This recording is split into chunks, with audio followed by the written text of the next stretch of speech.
পশ্চিমবঙ্গের ভোটার তালিকা যাচাই নিয়ে যে একটা বিরাট উদ্বেগ তৈরি হয়েছিল তার মধ্যে একটা দারুণ ভালো খবর আছে।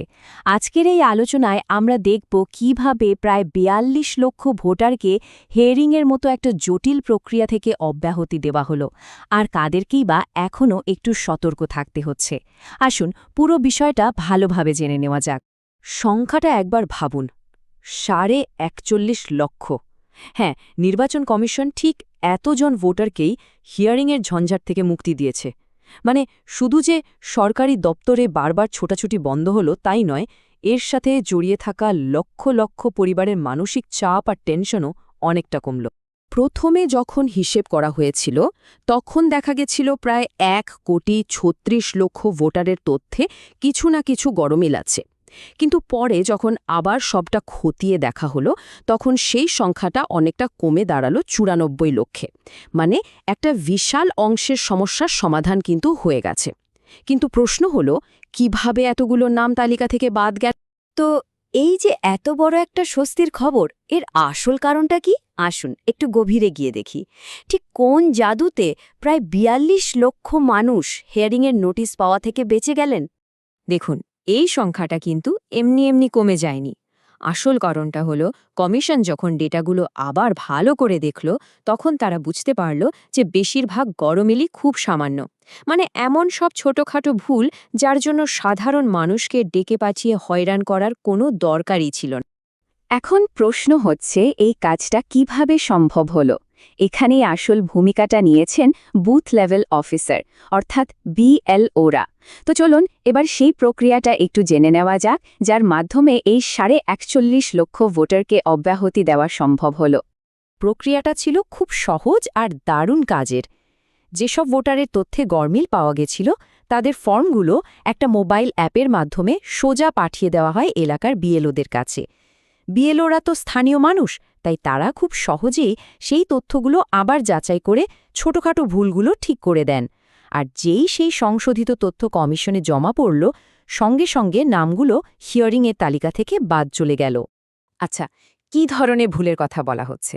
ধরুন না, কারণ নামের বানানে সামান্য এদিক ওদিক হয়েছে, যেমন বিএসইউ জায়গায় হয়তো বিএসইউ লেখা হয়ে গেছে, বা হয়তো বাবার নামের শেষে একটা কুমার শব্দ জুড়ে গেছে, যেটা আগের তালিকায় ছিল না।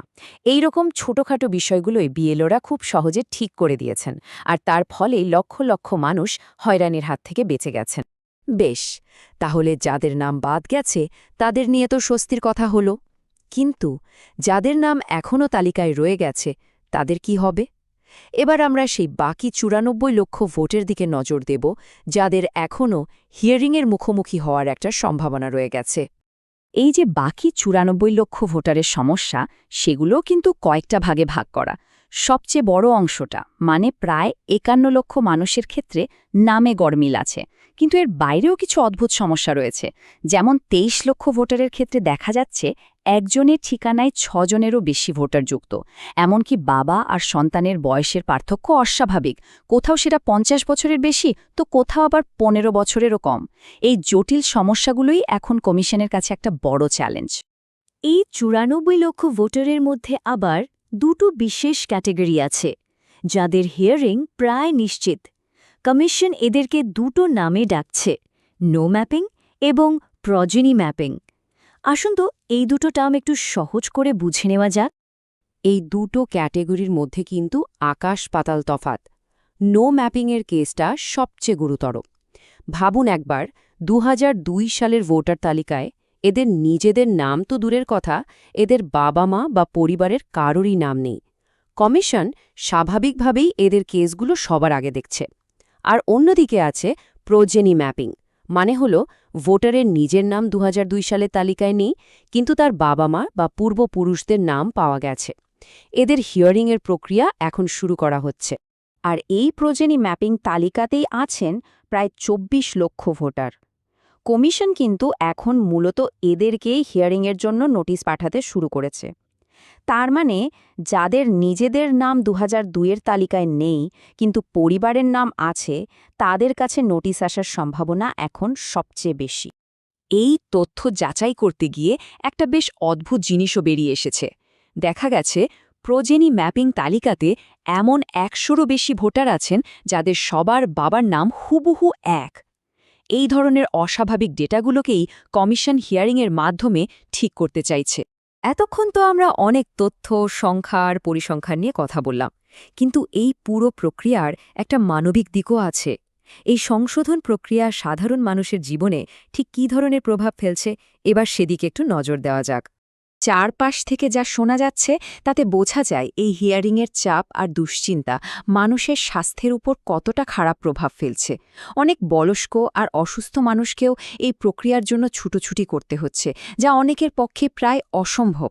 এই প্রক্রিয়াটা যে কী পরিমাণ মানসিক উদ্বেগ তৈরি করছে তা এখান থেকেই স্পষ্ট।